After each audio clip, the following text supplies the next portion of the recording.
Boy, Qualcomm are not messing about when it comes to 2023 because the now official Snapdragon 8 Gen 2 is looking to dominate the smartphone chipset scene and even going as far as being the sole chipset being used in all regions for the upcoming Galaxy S23 series from Samsung. Bye bye Exynos, it's been good knowing you, but now it's Snapdragon all the way. Yep, Qualcomm are not wasting any time in making sure that they are the main player when it comes to dominating the smartphone chipset scene, especially when it comes to the Android side of things. And it's not just the gains and improvements we expect in raw performance year on year, but like a new football manager that changes the tactics and formation of a team, the Snapdragon 8 Gen 2 is bringing a new formation to the system on a chip that is set to give Qualcomm a very nice competitive and unique edge. The Snapdragon 8 Gen 2 is based on an 8-core design with 1 prime Cortex X3 cores at 3.2 GHz and 4 performance cores that actually split into 2 banks using a Cortex A715 for 64-bit operations and 2 banks using an A710 for legacy 32-bit operations, and all 4 cores are clocked at 2.8 GHz and 4 efficiency cores are revised A510 cores at 2.0 GHz. This basically means Qualcomm has switched to a 1-4-3 formation for the 8 Gen 2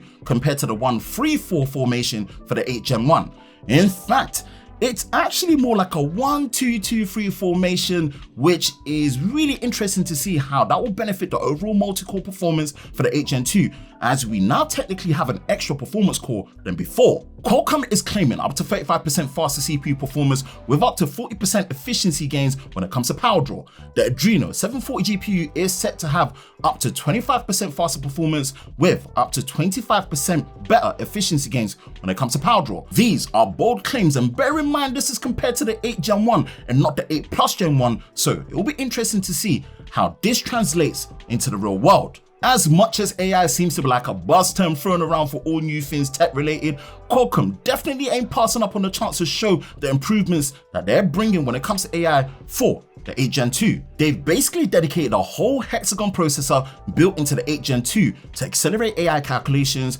by up to an increased 435%. Now look, really, I'm not sure how quantifiable this percentage figure is, but look, hey, I'll take whatever's going to make my smartphone smarter in the real world. Qualcomm also wants to show that they're about that life when it comes to new features, as they now have support for LPDDR5X RAM with speeds up to 4200 MHz and also support for UFS 4.0 fast storage. Now, on the connectivity side of things, thanks to Qualcomm's Fast Connect 7800 mobile connectivity system, support for Wi-Fi 7 and Bluetooth 5.3 is here with benefits like increased bandwidth, speeds, range, power draw,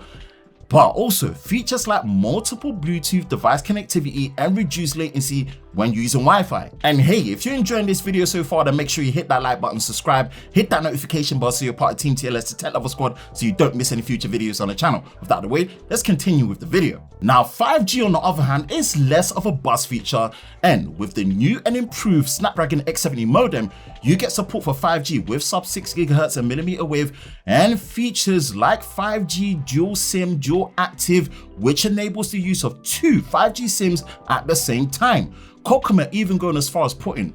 a 5G AI processor within the X70 modem itself, which, as a friendly reminder, is already integrated and built into the 8 Gen 2 system on the chip. It is looking to optimize the best 5G speeds and efficiency across the board. Yeah, when it comes to cellular connectivity, Qualcomm definitely knows what they're doing, and they're pretty much the leaders here. Gamers are going to appreciate the improvements that the 8 Gen 2 brings with the Exynos 740 GPU, with features such as hardware-based ray tracing in real time, Vulkan 1.3 support for up to 30% performance uplift in supported games, and going as far as enabling support for Unreal Engine 5, which is a first for Snapdragon. But for someone like myself, it's all about the improvements to the camera experience, because yes, features like 8K HDR capture at 30 frames a second and 8K HDR 60 frames a second playback is all well and good, and alongside the display engine supporting all the industry standards of HDR like Dolby Vision and HDR10+. But for me, that hype is all about the speed, reducing shutter lag, and having the fastest capturing experience for videos,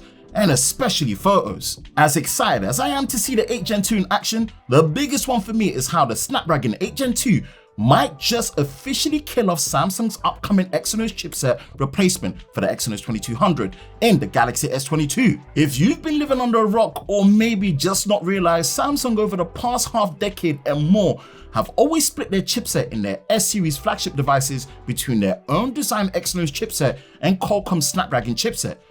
Needless to say, over the years, the Snapdragon counterpart has always been the better choice across the board. As rumors have been stating, and also now that Samsung themselves has officially announced that they will be joining the Snapdragon Pro series as the presenting partner for 2023. And of course, with esports and mobile gaming on the rise, Samsung looks determined to showcase that the best experience for gaming will be on Galaxy devices. And let's be honest, I don't think they can do that if Exynos is still in the mix. Just like with their foldable devices, this could finally mean that the upcoming Galaxy S23 series could all be powered by Snapdragon in all regions. And if you look at regions and countries like UK and Europe, it could finally mean no more Exynos in the Galaxy S series, and the Galaxy S23 might be the one to start it all off. Only time will tell as we close off the 2022 year into 2023. But for now, with all the signs pointing to an all Snapdragon lineup globally, I can't wait